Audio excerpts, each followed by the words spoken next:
د بی بی سی خوږو کتونکو او اوریدونکو ستړي مشئ. نن په پښتو ادب او کلچر له شاعر، لیکوال، کره کتونکي او د کیسو له لیکوال چې سټوډیو ته اوس راغلی دی اصلا اوس لندن ته په سفر راغلی دی او دا شاعر او لیکوال نورالامین یوسفزی دی. یوسفزی صاحب ستړي مشئ، سټوډیو ته په خیر راغلی لندن ته. پښتون کلچر او ادب یو څه جګړې اغیزمن کړی دی. په افغانستان کې جګړې وې، څو کلونه تیر شول او بیا وروسته په پښتونخوا کې اوس حالات رینګلي دي. فکر کوئ چې په پښتو ادب یې څومره اغیز کړی دی دغو ټولو؟ بیا خو دا دی چې پښتنو زما دا خیال دی چې په پاکستان کې چې کوم پښتانه دي هغوی د خپلې ژبې او د فرهنګ نه ځکه بېغوره دي چې د پاکستان د ریاست دا پالیسي ده چې پنجابي، سندي، بلوچي او پښتو یا افغاني دا د په شا لړ شي او د دې ځای د اردو ونیسي. دا ډېره لویه بدنصیبي ده چې دغه ژبې د دې دغه ښایست هم دی د ملک، ښکلا هم ده. نو یو خو دا وجه ده چې خلک د کمترۍ په احساس کې ورچولی شوي دي، نو خلک د دغه نه لرې دي. یعنې په نصاب کې هم نشته دا پښتوګانې. اوس صرف زمونږ په نو کله چې په پښتونخوا کې د عوامي ملي عوامي ګوند په واک کې و، هلته خو پښتو رسمي ژبه و، تعلیمي ژبه شوله، ولې ونه پایدله؟ چې کله د اے این پي په سرکار کې په 2014 کې 18 ترمیم وشو، نو دا فیصله وشوه چې نصاب به هم صوبې په خپله جوړوي. نو په دغه تلو کې اے این پي چې کوم دی په دغه لږ وخت کې په دې کال نیم کې هغه یو کمیټي جوړه کړه او دغه کمیټۍ مشر عباسین یوسفزی او زه د هغه سره نایب وم. موږ 40 کسان وو، استادان وو، شاعران وو. نو موږ د دې دپاره نصاب جوړ کړه د اول نه تر 12 د لازمي پښتو، ځکه چې 15 ژبې لازمي کړي. خدای خدمتګارو نو نورې ژبې او پښتو خو خود لازمي کړه. هغې دپاره موږ نصاب جوړ کړی دی په هغه دور کې. خو هغوی بیا لاړل چې هغوی لاړل نو څومره وچلېده دغه نصاب؟ هغه نو ونه چلېد. نصاب موږ جوړ کړ، کتاب پلانو جوړ. نصاب چې دی مثال د دستور وي صاحب دا بیا ټیکسټ بک بورډ په کتاب جوړوي. نو هغوی خو لاړل، نو هغوی نه پس بیا بل ګوند راغی، نو هغوی په 12 کاله کې هغوی له ګوتې هم ورنړې. اوس د خیره موجوده چې کوم سرکار دی هلته هغوی یو چټۍ کړې ده چې په اول نه تر 12 پورې 0 تر 0 دا لازمي کوي. لکه تاسو مخکې اشاره وکړله چې طبعا دغه جګړو او ناخوالو پښتو ادب اغیزمن کړی دی. لږ راته په دې وغږئ څومره اغیزمن کړی، څه ډول اغیز؟ زما دا خیال دی چې د بدمرغۍ، د جنګونو، د بد ورځو که یو پله پښتانه ډېر زیات وځپل، د دې سره زمونږ په حادثاتي توګه باندې د نړیوال کلي برخه وګرځېدو، زمونږ تهذیب یا زمونږ کلتور ته هم ډېر زیان ورسېد. خو د دې جنګونو موږ له په جولای کې لکه زمونږ د وینو په زور موږ له څه خیر هم راوړم. هغه دا دی چې یو خو دا دی چې په پښتو ادب کې په دې دا چې نوې کومې ستونزې دي په دې باندې افسانه ولیکله شوه، ناول ولیکله شو، یعنې نوي موضوعات معرفي شو. د دې سره سره بیا داسې وشو چې د پښتو ژبې په ټوله دنیا کې ټلویزیون سټیشنې او ریډیو چې دا کله دا چینلې پرانیستې شوې، نو یو خو پښتنو شاعرانو، ادیبانو، نطاقانو ته موقع په لاس ورغله. دویم دا ده چې ټولې دنیا کې د دې یو اثر وشو. زما دا خیال دی چې اوسني پښتو ادب چې دی نو د صحافتي شکل اختیار کړ اکثریت، او د هغې وجه دا ده چې صحافي چې څه وویني او څنګه یې وویني هغه شانې بیان نه کړي، د بېایماني وکړه. او شاعر او ادیب چې څه وویني او څنګه یې وویني او کس یې بیان کړي، د بېایماني وکړه. هغه به د خپل روح ته کوزوي. خو په دې سیمه یرغلونه هم راغلل، مثلا د شوروي اتحاد په 1980 کلونو کې، له هغه نه وروسته بیا د امریکا یرغل په 2000 کال. فکر کوئ چې دې څومره اثر وکړ په پښتو ادب او کلچر او په لیکنو؟ دا یرغلونه چې دی دا د پښتنو د تاریخ برخه ده. په موږ باندې په تسلسل سره یرغلونه شوي دي، په موږ مسلسل تشدد شوی دی. هغه تشدد پر رد عمل کې تشدد پیدا کړی دی. زمونږ چې کوم 15,000 کلن تاریخ و هغه چې په پت ولاړو، پت وایي میچوال ریسپیکټ ته، پت وایي د ښځې عزت کولو ته، د خاوند عزت کولو ته، پت وایي مروت ته او لایلټي، وفادارۍ ته خپلې خاورې سره. کله چې موږ باندې مسلسل تشدد کیږي نو زمونږ په شاعرۍ کې، زمونږ په ادب کې د رد عمل په توګه باندې مزاحمت راځي. نو زمونږ اکثریت چې دی نو 2 قسمه شاعران ادیبان پیدا کړل دې ماحول. یو هغه دی چې هغې کې نسټلجیا راله، هغوی وایي چې زمونږ ماضي کې امن و، زمونږ پرون ډېر ښایسته و، د تهذیبي کلتوري لحاظ سره زمونږ زمونږ ژوند اشتراکي و، پوره چم به یو خاندان و، یو بل نه به ستر پرده نه وه. راله انتها پسندي هغه انتها پسندي سټیریوټایپ کړی شوه او هغه چې دی نو خوره کړی شوه نو هغې نه راله ترهګري د ښځو باره کې نو هغې سره داسې وشو چې یو خو هغه یو نسټلجیا لکه مطلب دا تیر پسې خفګان جی په تیر پسې په پرون پسې نو خلیل جبران وایي پرون یاد نن حقیقت او سبا خوب دی نو پرون پسې یو دا ډېر زیات خلکو لکه دا نوې دنیا یې رد کړه بالکل یو هغه خلک دی یو هغه خلک دی چې لکه دا جنگ لکه یو خو زمونږ تهذیبي بحران دی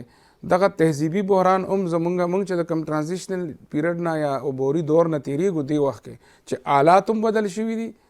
او حالات هم او خیالات نه ځي ورسره نو د قدرونو منځ کې دا کم جنگ چې دی چې نوي زاړه یو بل ته مخامخ ودرېدلي دغه هم زمونږ ادب چې دی نو د دې زه چې کله د دې تنقیدي او تحقیقي معیارونه هم جوړوم نو زما ذهن کې دا وي چې زمونږ ادب د خوشحال نه راواخلې تر ولسي شاعرانو پورې دا چې دی نو دا د پښتونولۍ په غېږ کې پیدا شوی دی دا بیا باچا خان بابا و چې پښتونولۍ لی او حجرې جومات لی یو نوې بیانیه ورکړه د عدم تشدد د مینې محبت هغې بیا ځان له ادب پیدا کړی دی اوس د پښتنو دغه ادب چې دی په موجوده وخت کې په ننني دور کې ښه خو دا چې شاعر یا لیکوال خپله په لمحه موجود کې وي هغه خپل لوستونکی پرون تم بوځي او د نن په لارې سبا تم بوځي دلته کې دا دی چې زمونږ شاعر او ادیب یو پله د هغه مطالعه نشته بل پله هغه په خرابو حالاتو کې دی بیا دا دی چې زمونږ دا کام چې دی که تاسو وګورئ نو موږ په حادثاتي توګه باندې د نړیوال کلیسه شو یعنی موږ د ارتقا په هغه پوړو لاړ نه شو په دې سطح چې هغه ټوپونه باندې اوس د بنو د بونیر یا د لشین لغمان د هغې یو پښتون یا افغان چې دی ماشوم یا ماشومه موبایل ورڅخه راغی او هغه په حادثاتي توګه باندې د یو کې هم سټیزن ده د امریکې هم هغې سره دا چې هغه کې دننه ډېر لوی ډیمیج یعنې ستاسو مطلب دا دی چې هغه دودیز ادب چې موږ لاره هغه یې یو څه تر اغېز لاندې تر سیوري لاندې راوسته دغو نوو بلکې زه دا وایم چې زمونږ ادبي او تهذیبي اوزون هم زخمي شه هغه ځای په ځای سوری شه هغې سره چې کوم دی نو مونږ د دغه نوي ګوره تاسو ګورئ د نوي خدوخال لا واضح نه دي په نوي مونږ له چې کوم نوې دنیا راله په هغې کې جنګ دی نو بیا زمونږ د نوي زمونږ چې کوم هغه شاعران ادیبان دي چې هغه ماضي پرست نه ومو نو هغوی چې هم بیا ګوري چې زمونږ په ماضي کې خو امن و که نه پرون کې خو امن و نن خو بدامني ده مونږ خو لکه یو پله کوټې ته وختو بې پوړو بې اندر پایې او بل پله د خپو د لاندې اور باندې یعنې تاسې غواړئ ووایئ چې په دې توګه جګړې یرغلونو او د په پښتني وطن کې ادب هم په منفي لوري اغېزمن کړ د ارتقا چې کوم هغه نارمل پوړی په مخ کې کامونه ځي نو یو خو موږ هسې هم بد نصیب وو چې پیرنګي زموږ جغرافیه ماته کړې وه پښتون قام چې 21مې صدۍ ته وردننه کېده نو نه د خپلې ژبې سره وردننه شوی دی نه د خپلې جغرافیې سره وردننه شوی دی نه د خپل روح کلتور سره وردننه شوی دی او نه د صحتمند کلاسیک سره د 20مې صدۍ زمونږ د 20مې صدۍ هغه حقیقت پسندي ترقي پسندي انسان دوستي چې زمونږ د 20مې پیړۍ د خدای خدمتګار تحریک ورکړ بخنې وي او هغه رجحانات لکه د ترقي پسندۍ حقیقت پسندۍ انسان دوستۍ سره سره هغه علمي معیار چې لکه په ډېر تخلیقي انداز کې د غیرت چغې غوندې شاعري کې ده یعنی موږ رجحانات هم ورکړي دي تاسو وګورئ سپرلي کې نوې معنا اچول ساقي کې نوې معنا اچول خمار کې نوې معنا اچول دا هم په دغه دور کې شوي دي بیا ډراما غوندې سن پراړل او په ټوله پښتونخوا کې هغه سټیج کول خدای خدمتګار یعنې تاسو زوام چې موږ په شا تللي یو په شا تللي یو طبیعي د جنګ له امله د جګړو له امله خو یو بله موضوع تاسو مخکې هم اشاره وکړه چې تاسو په دې اړه یو لیکچر هم لاره په لندن کې د کډوالو موضوع کډوالۍ څومره اثر کړی دی په پښتو ادب باندې نو یو پیدا خو دا وشوه چې د لر او بر پښتانه یو بل سره کېناستل ژبه هم زمونږ ډېره داسې به وګڼو چې زمونږ ژبه هم ډېره سوچه شوه تر ډېره حده پورې ځکه چې مونږ خو په بازار کې هم پښتو وایو مونږ هینکې هم په پښتو ویلو مجبور کړی دی په نسبت د کابل خو مونږ هغه سوچه ژبه چې کابل کې په بډه والې شوې وه هغه سوچه ژبه مونږ ته راورسېده هغې د دې نه علاوه د افغانستان یا د برې پښتونخوا شاعران ادیبان هغوی دلته راغلل د هغوی هغه لیکونه مونږ ولوستل د هغوی سره زمونږ یو نوې ورورولي جوړه شوه نو دې خو مونږ ته دا فایده راورسوله نو زما دا خیال دی چې د منفي په ځای باندې د هغې مثبت ډېر زیات اثر شوی دی لکه که یو پله د ریاست یا د ریاستي ادارو د هغوی منفي رویه وه او هغسې چې کوم څیزونه د دوی په سر خوړل هغسې دوی ته نه رسول. خو بل پله د لیکوالانو د شاعرانو ورورولي ډېره خوږه شوه. د صابر شاه صابر دکان چې دی نو هغه به د رفي صاحب دی او د صمیم صاحب دی او د دوی د ناستې ځای او لکه خلک مونږ به راتلو ټول مونږ ځوانانو دغه مشرانو سره بیا به دوی مونږ خپلو کلو ته بوتلل. خو دا خو هغه وخت په دا اوسني وخت کې دا اوس مثلا چې پاکستان وایي چې 1.7 میلیونه افغانان دي دا کډوال موږ وباسو، په دغو کډوالو کې هم داسې کسان وو لکه دا تاسو چې د تیر دور یادونه وکړه. جی داسې ده چې دا خو خبره داسې ده چې ټیک ته چې د نړیوال کم دستور دی هغه موږ نه د لاسلیک کړی، خو چې کوم سیفري لوزنامه ده سیفري کی په هغې کې افغانستان او پاکستان او دغه ناستو او موږ ویلي دي چې په پاکستان کې چې د پاکستان کم شهري دي او نور خلک هغې ته به ټول هغه انساني حقونه ورکولی شي چې کم پکار دي. د هغه وخت سره چې تاسو مخکې نومونه یاد کړل که نه په تیر وخت کې چې دغه د افغانستان نه پښتانه درغلي وو هلته یې ډېر ادبي فعالیتونه کول. په دا اوسني عصر کې چې دا اوسني افغانان درغلي دي هلته هغوی هم دغه فعالیتونه کوي که پیکه دي خوند زما خیال چې د ادبي دغه خو ډېر سوړ دی. البته چې کوم هنرمندان راغلي دي د سندرغاړي نو هغوی لږ د ستونزو سره مخ دي، خو بیا هم زمونږ ځینې ملګري د مفکورې او د بل ځای د ANP هغوی چې دی نو هغوی نازی هم پروګرامونو له هم رابلي. د دوی په سندرو او په هنر باندې څومره اغېز راغلی دی نن سبا؟ دلته کوزه پښتونخوا کې نشته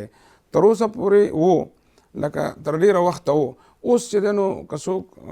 مجلس کوي که څوک محفل کوي د موسیقي نو باقاعده هلته کې چې د سندرغاړو خپل ځایونه جوړ کړي دي په پېښور کې او د هغوی استادان شته لکه په مفکوره کې دغه افغان هنرمندان راځي او هغوی بچو ته جینکو هلکانو ته موسیقی د هنر ورته ښیي. دا جاري دي دا خبرې، خو لکه دوره خبره ده چې دا په زور لیږل په زیاتي لیږل هغې سره هغوی لږ خفه دي. ظاهره خبره ده چې ته یو سړي ته وایې چې زه به تا یو نارینه یو زنانه ته وایې چې زه به تا په زور لیږم او هغه چاله به د لیږم چې هغه ستا په مخ کې ستا اوزار سوځولی دي. تاسو مخکې یو څه اشاره وکړه، غواړم چې لږ نور هم راته تم شئ په دې باندې. موږ او تاسو کله چې ګورو مثلا له یوې خوا خو مثبت قدمونه هم اخیستل شوي دي د خواله رسنیو په برخه کې، فیسبوک دی، ټویټر دی، انسټاګرام او دا خبرې ټولې دي. په دې کې که وګورئ خلک شعرونه لیکي، کیسې لیکي، لنډې کیسې وراچوي، دا ټول شیان دي، خو منفي اثر هم کړی دی. جی مثبت اثر خو دا دی چې خلک د پښتو سره بلد شو، خلک خپله تلان وپېژندل، نوي شاعران. خو اکثریت شاعران داسې وو چې د هغوی هغه انګریزی کې چېرته مشروم ګروت وایي یا په چترو راکوز شو، هغه شاعران نه دي. د هغوی دا خیال دی چې دا هم شعر دی چې هلته کې یو غر دی، غر د پاسه سر دی، سر د لاندې ور دی، دا نظم دی خو شعر خو نه دی که نه. نو داسې وشوه چې په سطحي انداز کې په صحافیانه انداز کې چې دی نو په سوونو شاعران پیدا شو. نو یو په لکه هغوی یو شی وشو چې هغوی د پښتو لوستونکي هم دي، نو داسې د پښتو لوستونکي سیوا شو چې دا یې مثبته ونډه ده. خو منفي اړخ دا دی چې خلک عادي کېږي د سطحي شاعرۍ د سطحي ادب او دا ډېر لوی زیان دی. ستاسو خبرې خوږې هم دي. غواړم چې ستاسو مخکې مو راته کیسه کوله په پښتو ادب کې د میرمنو ونډه کمه ده. تاسو راته ویل کتاب لیکئ چاپیږي به او هغه د میرمنو د خاطرو په اړه دی چې ویل مو چې 150 شاوخوا میرمنې دي او که چېرته یې د شفاهي ادب له مخې راواخلئ حتی 1500 کاله مخکې د میرمنو خاطرې هم دي. په دې اړه راته ووایئ. یو خو دا ده چې دا ډېره زیاته د خوشحالۍ خبره ده چې په پښتونخوا کې کوزه پښتونخوا کې دې وخت کې د خویندې ادبي لښکر په نوم د صوبې یو تنظیم دی، د هغې یو میرمن مشره د کلثوم صاحب شاعره ادیب افسانه نګاره ده او په هغه تنظیم کې که نه وي نو 50 چینکۍ دي مشران یې دغه نو هغوی باقاعده پروګرامونه کوي، ایوارډونه ورکوي او د تېرو 10 کالو نه. دویمه خبره دا ده چې د میرمنو په حواله باندې هغې هم یو کتاب لکه د ملغلرې په نوم راجمع کړه چې کومو میرمنو کار او کردار ادا کړی دی. زما دا کم کتابونه چې دي سلسله ده، یو لړۍ ده پښتون دانش، د هغې ړومبی ټوک چاپ دی، دویم اوس پریس کې دی او دا به انشاءالله زه کوشش کوم چې 7 ټوکی زه د ټولې پښتونخوا نه د لر او بر نه زه د ملګرو په ذریعه باندې دا کس نوم ورسره هم لیکم. زه د میرمنو او د نارینهو هغه چې هغه په کورونو کې ناست دي، که هغه د خدای خدمتګارو لوڼه وي، زامنو بیبیانې وي، هغه که زمونږ روایتي بیبیانې وي، لکه د شابوړی کې سم ما راغستې ده چې بابر مغولي بابر حمله کړې ده او هغه په یوازې ځان خاوند ورسره نه راځي رستم، هغه په یوازې ځان مقابله کوي او چې هغې په د غشي وورئ او چې راشي وګوري د هغې په وجود کې یو انچ ځای نه لکه هغه اله مړه شوي. نو داسې بلا ښه زنانه ما راغستې دي چې اومې بادرۍ کړي دي د ملالې غوندې د کام دپاره. اوم هغوی په ټولنیز ژوند کې په هغه خپل روایتي ژوند کې او هغه اشتراکي ژوند کې هغوی چې دی نو په ټالونو کې مقابلې کړي دي، ټالونو کې مقابلې ګټلې دي او سندرې به یې هم ویلې چې پرېوتم د ټاله د اوږی ډنډر مې مات شه. دا ټولې خبرې پای کې زما دا کوشش دی چې دا اورل هسټري ده، یعنی دا د کام د شفاهي تاریخ دا شفاهي تاریخ دی. او که څوک د پښتنو باره کې د نړیوال کچ مقالې لیکل غواړي د پښتنو د رویو، د پښتنو د فکشن، د افسانې، د هغوی د زنانو د رویو، نو د دې کتاب نه د یو کتاب نه واته د نړیوال کچ مقالې رایستی شي. خو تاسو ژباړې هم ډېرې کړي دي، کیدای شي چې دا وژباړل شي انګریزۍ ته. جی اوس دا د اردو د پېښور پوهنتون د اردو څانګې دا د خپل نصاب حصه کړه د BS د 14. نو داسې چې کوم دی نو ما د نورو ژبو نه د انګریزۍ اردو نه ژباړې هم کړي دي. نو زما دا خیال دی چې دا کتاب کم از کم که نوي چې 15 کتابونه پوره شي نو زه به بیا دې ته ولګم انګریزۍ کې چې دنیا ته مونږ وښیو چې پښتانه داسې خلک دی لکه یو مفتی صاحب راته خبره کوله وی په حج کې چې دنه یو پښتون نالوسته پښتون وي خانه کعبې ته مخامخ ولاړو او په ټوټو یې لاس ایښی او یې نه دوا ته لاس اوچت کړی نه جړا کوله او یې وایي چې خدایه پاکه زه د یو داسې ملک راغلم چې هلته کې د ته د چا کور ته لاړ شي نو مړي هم بخي، نن زه ستا کور ته راغلی یم هر څه به راته وبخي، که د دې نه پس مې وکړه نو بیا مې پانسي که او یې را روان شو. هغه مفتي صاحب یې چې خدای پاکه ما دا سوال کړی وی په دې طریقه. نو ما د پښتنو چې دا کم وزډم دی یا د پښتنو چې دا کم جیداري ده د ژوندي زړه خاوندان دي، دا ټولې خبرې اوس محفوظ کول پکار دي ځکه چې دا په سینو کې ځي. دا موږ د خپلو مشرانو سره دفن کوو، موږ صرف مشران نه دفن کوو، هغوی سره متل، هغوی سره فرهنګ، هغوی سره مافیت هم دفن کوو په خاورو. ډېره مننه یوسفزی صاحب، کور ودان، مننه چې راغلی او خبرې مو سره وکړې. ژوندی اوسئ. مننه.